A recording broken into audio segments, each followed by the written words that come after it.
I'm Jessie Heredia, and you're listening to Mom Empowered, where I help moms ditch their anger, break free from anxiety, and create the life they've always wanted.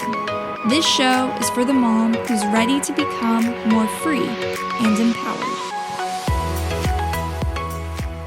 Okay, ladies. I want to hop on real quick to share something that I personally have been working through that I have a feeling some of you ladies are kind of working through right now as well, especially with the holidays and just COVID and this very busy season that a lot of us are finding ourselves in. I know a lot of you guys know that I am 39, almost 40 weeks pregnant. We have just moved out of our house and into my parents' house while we wait to move into our new house, which will be taking place hopefully in the next 10 days. So, there's been a lot of stuff going on in my life. There's been a lot of changes that have been happening in my life. My kids have been through quite a bit of transition.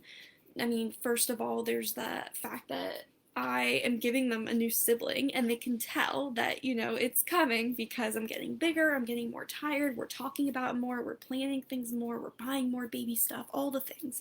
So that's one component of the busyness that my kids are experiencing. But then there's also all the moving. Jamie, thank you. We've been packing and cleaning, and we packed away their toys, and we've been taking trips to see all these new houses, and there's just been so much. It feels like that. Might please turn that off, honey bun. She turned on the sound machine. Thank you. Turn it off. That my kids are working through, and as a result, and I don't necessarily know that this is a result of it, but I can tell that they have been acting differently. Tessa has been a little bit more defiant than usual. Tessa's my 4-year-old. She hasn't been listening quite as well. And she's been a little bit moodier. Jamie, my 2-year-old, has been very defiant, but also hasn't been sleeping well. When we painted our house, we were getting it ready to sell. We took down the blackout curtains, and we never hung them back up, and we were doing all these things and moving things around, and her nap schedule got thrown off. Sleep has kind of been thrown out the window. Even the things that we eat have been different ever since we've been at my parents' house. Now they're snacking more than usual, and they're eating foods that they don't normally eat, and nobody's getting that great of sleep. So there's been a lot going on, and I'm seeing these changes in my kids' behavior, and it's bringing up thoughts in me about myself as a mom. I'm starting to tell myself things like, you are not doing as well as you used to. Maybe you're kind of failing to show up for them. You're so tired. You've been so busy. You haven't been present enough. You haven't been engaged enough.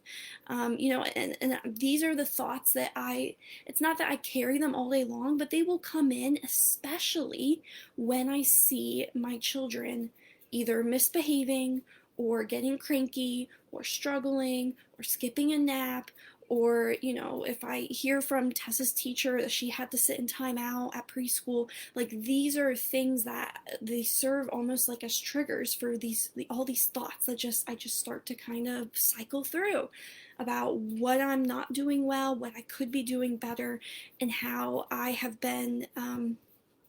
been contributing to their struggles just simply for the fact that I'm pregnant, we've been moving, a lot of stuff has been going on. Now, these are thoughts that I know a lot of moms have, and I would even say maybe they're normal. Like, maybe it's normal to have these thoughts.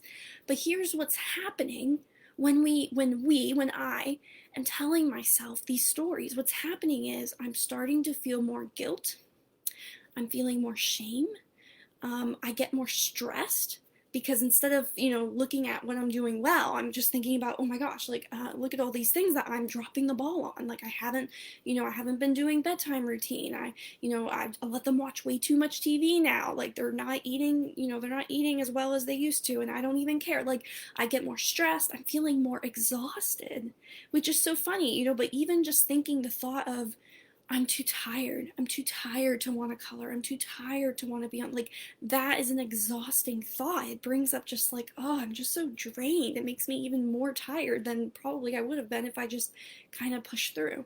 So these are emotions that come to the surface when we are telling ourselves these stories, when we have these scripts replaying in our head about what we're not doing well, what we could be doing better on, and maybe how we're even failing as a mom. These are not motivating emotions. Guilt, shame, stress. That is not motivating. These are demotivating emotions. And what I've noticed that ends up happening, not just to me, but in other moms, that I coach, what ends up happening is that we actually tend, when we feel these things, guilt, shame, etc., exhaustion, stress, we tend to want to check out even more. Instead of try to change things, we want to check out, or we want to lash out even more. Our kids are misbehaving, and because of the stress, we're like, we get all ramped up, and then it just becomes even worse. We continue to be on like this roller coaster of emotions, even like just this up and down, depending on how the day is going. And what ends up happening as a result is that we continue to not be as present as we think we should be. We continue to not be engaged. We continue to feel too tired.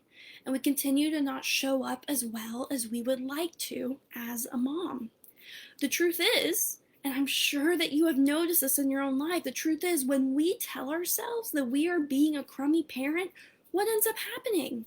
We act more like a crummy parent. And this is why working on managing our thoughts, on really pinpointing, like, what are the stories? What's the narrative in my head?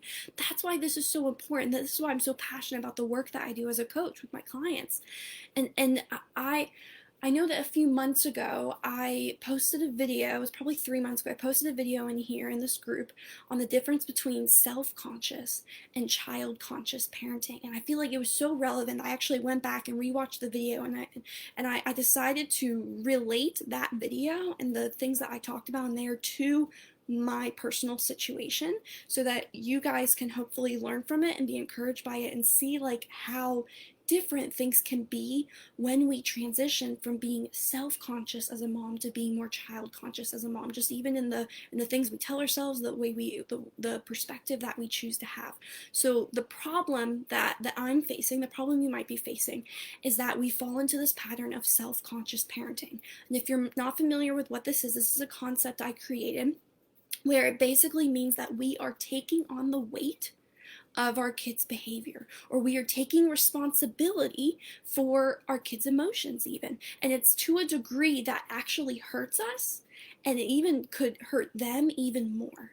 It's this belief, it's this self-conscious belief that somehow your kids' behavior or emotions or their state of mind is a reflection on you, even when this is not necessarily true.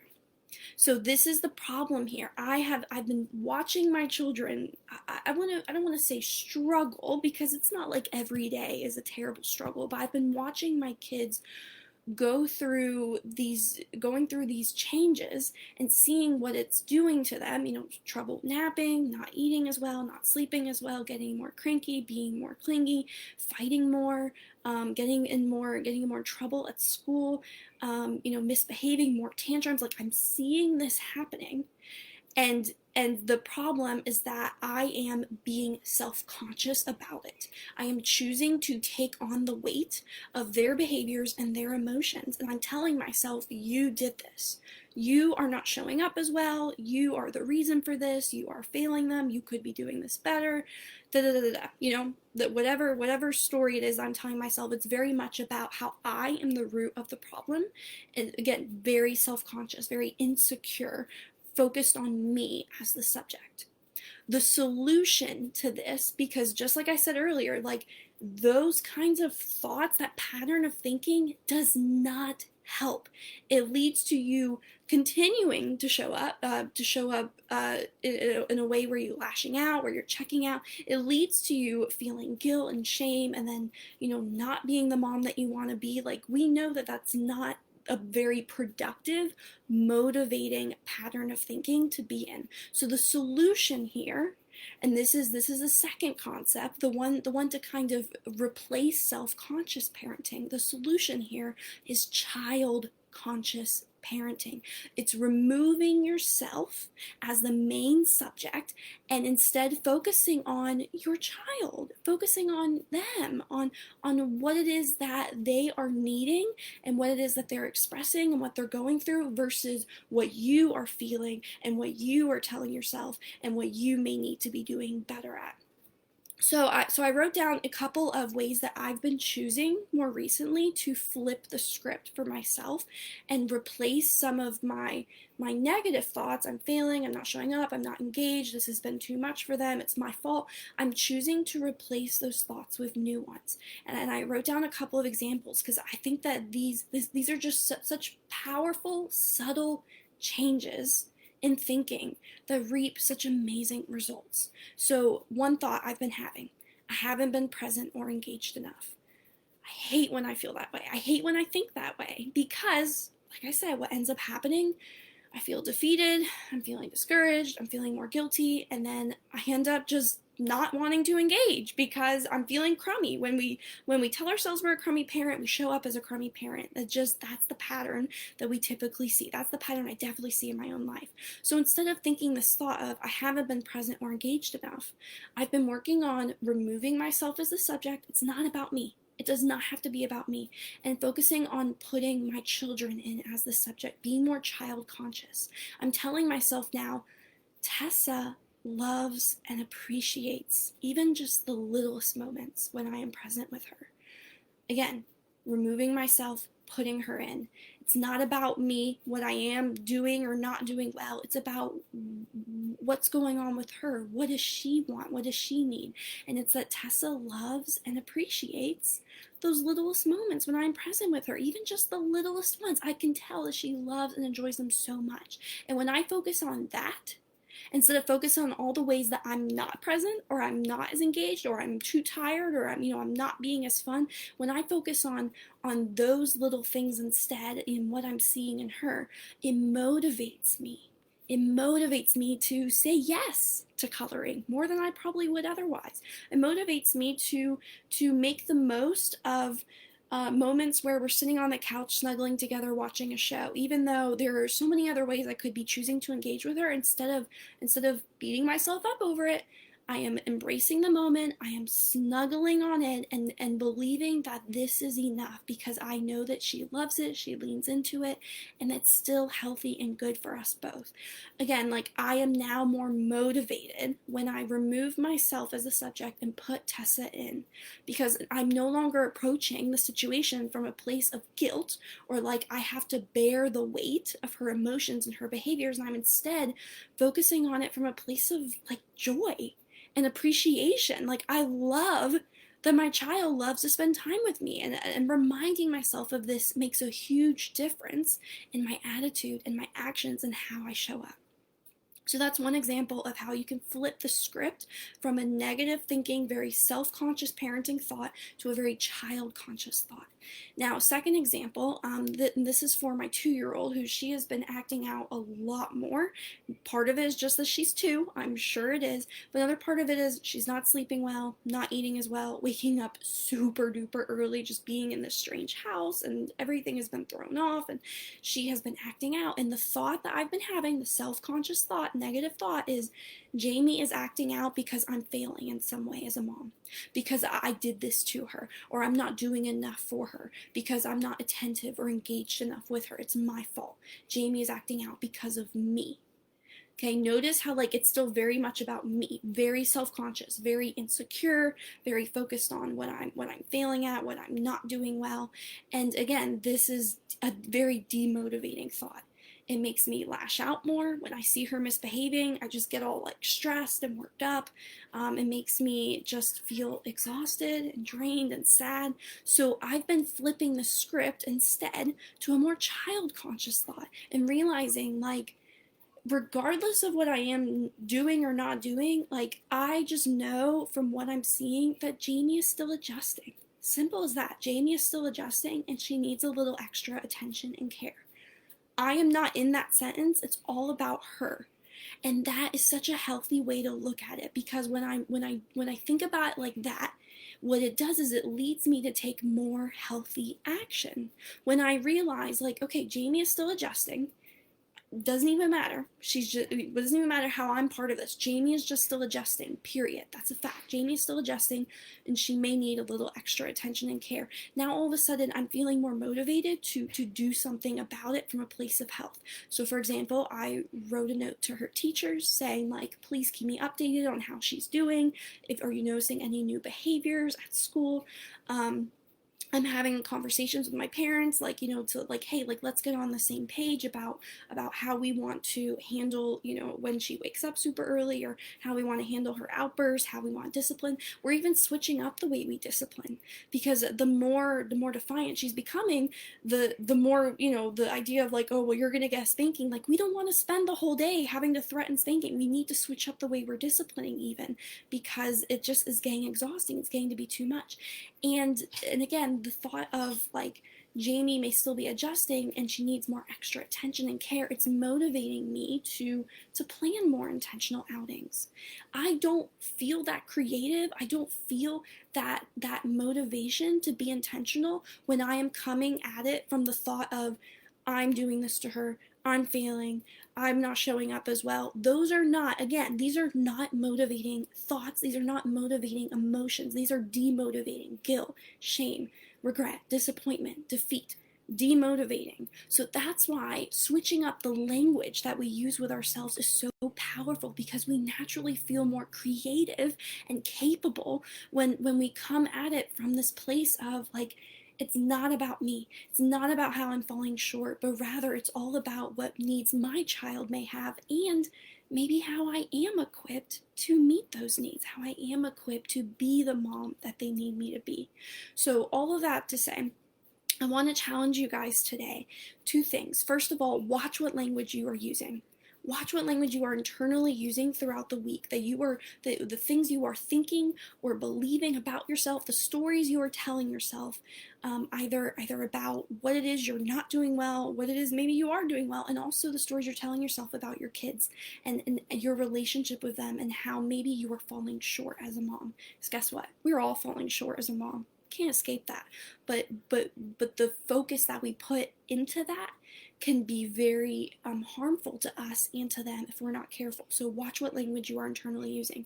Second challenge, work on flipping the script from self-conscious parenting to child-conscious parenting. You have that power to do that. If you need to sit down with a notebook, with a pen and a piece of paper to, like, really write out, like, okay, like, this is what I'm telling myself, this is very self-conscious, here's how I can be child-conscious instead, I think that would be great, because then you can see it written down. It's so powerful when you, like, write down, like, a new thought that you're going to practice, and it may take practice, like, especially if this is a new concept to you. It's not like you're going to wake up tomorrow and be like, I'm fully child-conscious and I'm never self-conscious again ever. No, you need to practice it. You need to lean into it and try it out and see what works and what doesn't work. But this is how I want to challenge you guys. This is also how I want to encourage you guys. I said in my last video that I did in the group that I really want to work on being more vulnerable with you. I want to show you all the ways that I myself have not yet arrived, either as a mom or as a wife, or in my business. I want to show you guys the things that I am still working on, because I think it affirms and encourages you guys as you are still working on things. We are all in process. We are all humans who are growing and learning, and that is okay. Again, I just want to encourage you guys. I hope that this empowered you, that it encouraged you, and that it shows you that there's a way forward. If you are feeling a failure, or feeling guilt, or feeling shame, feeling down because you're not being the mom that you wish you could be, guess what? Focusing on those negative thoughts, those stories you're telling yourself about the ways you're failing, that's not the solution here. But there is a solution, and a solution that can work. And the solution is remove yourself from the subject, replace self-conscious parenting thoughts with child-conscious parenting thoughts, and really work on choosing new beliefs, choosing to tell yourself a new story, one that is so powerful and can change everything. All right, I love you, ladies, and keep praying for me, you guys. This has been a very interesting month for me, but I'm ready for it. I'm showing up for it because that's all I can do. Thank you guys so much.